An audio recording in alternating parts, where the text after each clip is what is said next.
Hello, what is up mga ma'am, sir, ma'am? Ako po si Ralph Cifra, isang visual artist from Manila, Philippines. And today we are going to unbox and review the Marvel Legends series, Daredevil from the Marvel television series, Daredevil Born Again.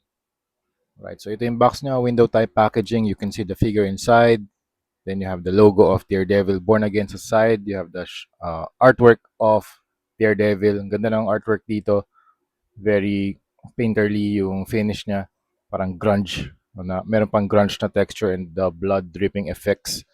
Daredevil, what kind of lawyer is Matt Murdock? A really good one. Ace attorney by day. Matt Murdock pursues justice for those who cannot achieve it themselves. Ganda ng profile, different languages, side of the box, and then, yan. Buksan na natin. Let's go. Nabili ko nga pala to sa Facebook Marketplace. Thank you very much, seller. Okay, this is Daredevil out of the packaging. So you have the figure itself, the action figure, two buttons, two hands, two alternate hands, and one cable. Okay, let's remove him out of the tray. Okay. All right, let's move in closer and see Daredevil na ang measurement niya ay 6 inches tall, and then yung body niya mga from shoulder to shoulder 2.25 inches wide. And yung thickness ng figure around 1 inch. Right off the bat, very nice rendition of the act of Matt Murdock dun sa papunta dito sa action figure. Very nice manufacturing ng Hasbro.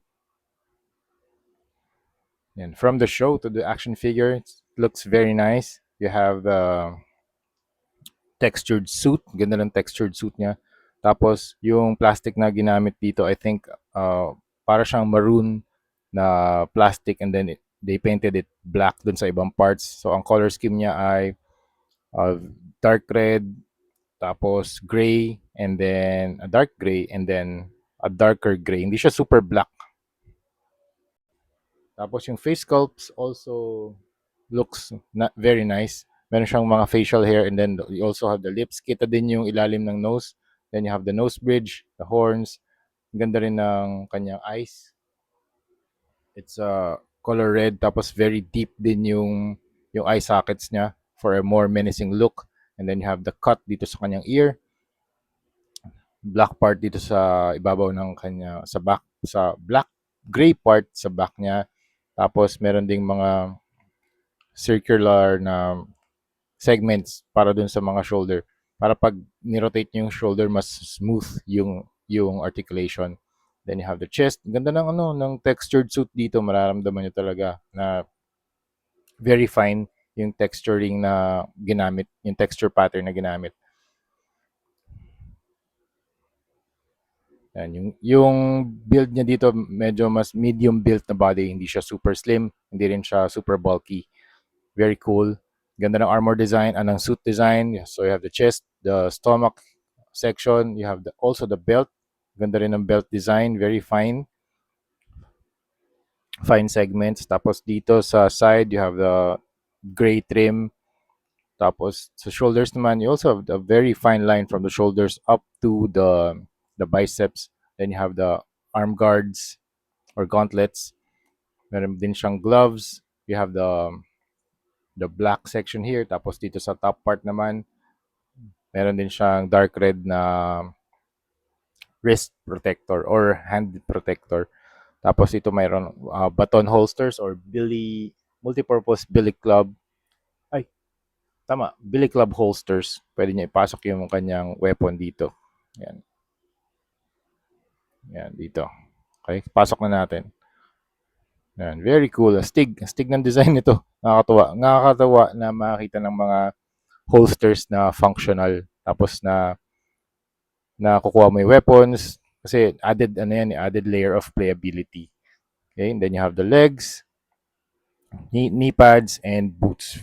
Very, parang tactical yung boots na dito. In terms of articulation naman, head can look up that far. Very nice.